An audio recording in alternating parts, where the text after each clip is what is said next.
Welcome back, everyone. Michael here with Offshore Citizen. I am speaking to you from the beautiful city of Paris, and today we're going to discuss the subject of what are the easiest countries to immigrate and or get a Schengen visa for. So why am I talking about this? I'm talking about this because of the fact that a Schengen visa gives you not only access to that particular country, but to all of the Schengen Zone, typically about 24 countries, and this is also going to give you freedom of travel throughout here. So as we're in this kind of Corona period, right now as I say this, they're supposed to be going into lockdown here in France in like 2 days or something.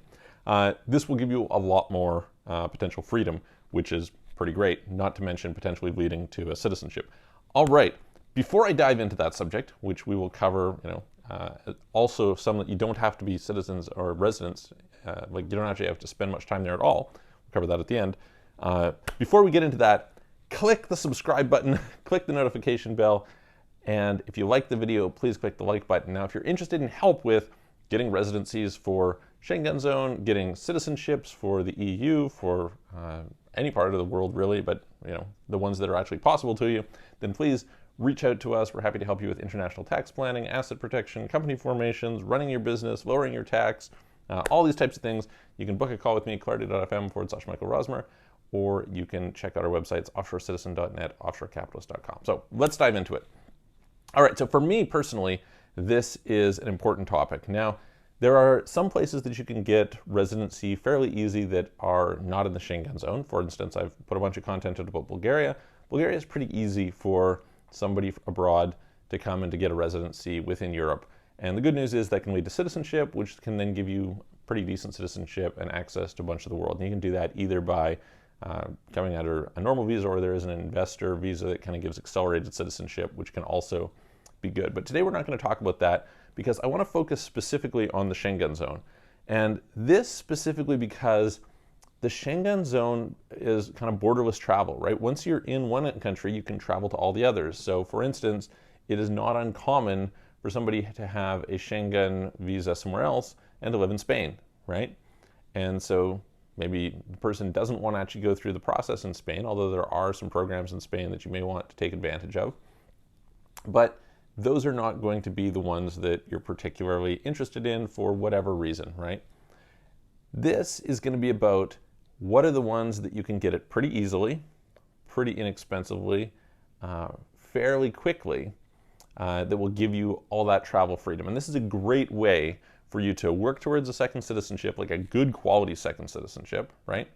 A second citizenship that will not only grant you a lot of visa-free travel, but the ability to work and live anywhere in the EU, which is kind of a secondary power that's not reflected in a lot of the indexes. So I like to kind of appreciate that.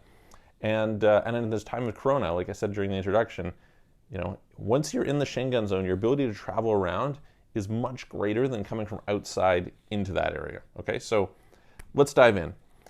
The thing that we're going to be focusing on here at first until the end, I'll get into like the really easy ones later, but there's some investment required, is to do with typically either setting up a business, okay, so you have some sort of a business that's employing you, or alternatively, there's some retirement visas, okay? Now, what we mean by a retirement visa is not that you're necessarily retired, that's not what we're talking about here, but that you can prove that you have income to cover yourself, okay?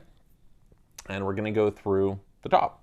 So the first that I wanna mention, which is perhaps one of the easiest, or one of the top two easiest, is Slovakia, okay? Slovakia has a pretty easy program in terms of being able to get residency there by setting up a business. So you can get if you're willing to set up a business and invest enough money and employ people, most places will give you some sort of a visa, but this is a pretty easy one to take advantage of. If you have questions about it, you can reach out to us.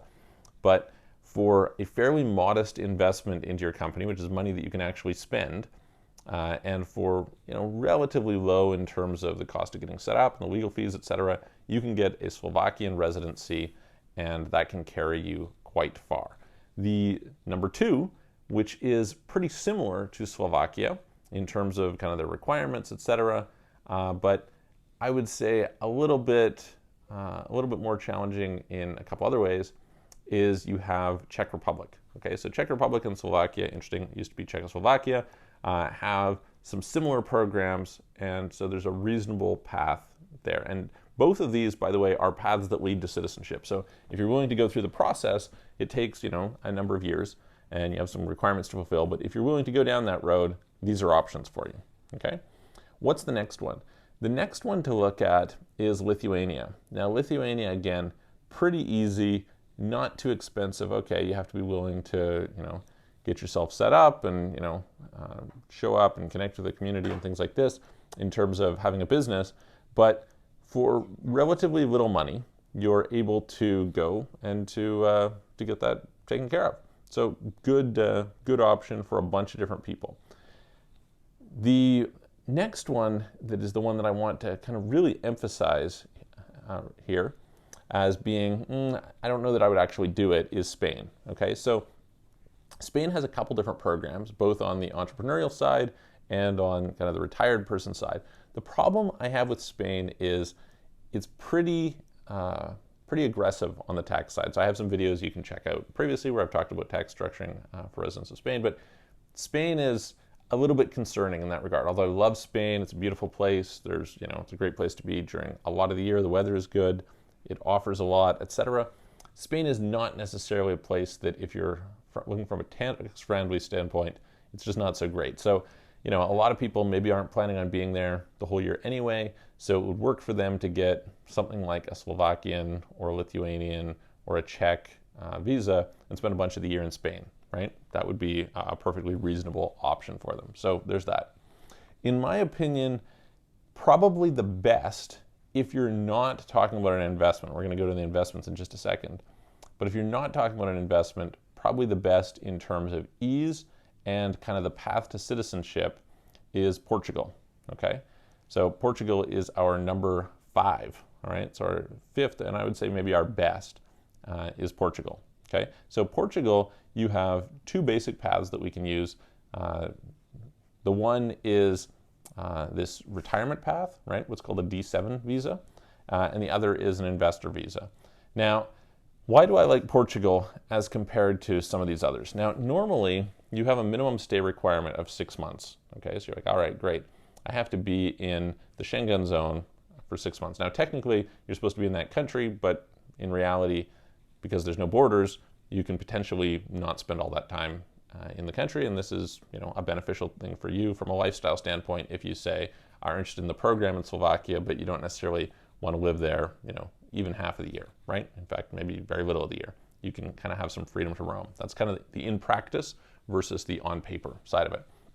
The problem is, because you're required to maintain your residency there at least 6 months, you're definitely going to be tax resident there. And if you're tax resident there, then you have to look at what are the tax consequences, which are not amazing, right? So Lithuania is certainly better than Slovakia. I would say even Czech is better than Slovakia. So you've got that plays out. But Portugal, you can qualify for the non-habitual residency program, which gives you a pretty good tax structure for 10 years, provided your income fits into the brackets that they offer. So that's pretty cool, okay? So in my opinion, that's the best out of them. However, all of those 5 might be worth looking at depending on the path. Oh, the other thing about Portugal is the path to citizenship is pretty easy, and that's also really compelling. So what's the hey, I don't necessarily want to spend the time there, I want to have the flexibility, the freedom, etc. Well, the easiest way is actually through these golden visa programs, okay? So the golden visa programs, I'm going to do them in kind of what I would consider to be the reverse order of what's good, okay? So I think the worst is Spain. Spain, you typically have to invest €500,000, and I've already given my comments on some concerns that I have with respect to Spain. It's not bad. If you're doing that program, I think that's better than going these other 2 ways, although there is a program that if you're doing the entrepreneurial side, you can potentially reduce your tax over about a 6-year period, so there is that. So that's one option. The next options you can look at is Latvia. So Latvia has a program where you can invest €250,000. Now, there are some really cool things you can do with this program that are, not advertised, etc. But if you're willing to entrench yourself in the business community and be involved, etc., you can accelerate your path to citizenship. So that's pretty cool, right? Latvia also has a pretty interesting tax system, so there's some freedom there. The next one is Greece. Okay, so Greece came in and kind of undercut a lot of the competition, and that's good. The problem that I have with Greece is that Greece's path to citizenship is not so clear. Although on paper it looks really good, in practice they don't really like giving their citizenship away.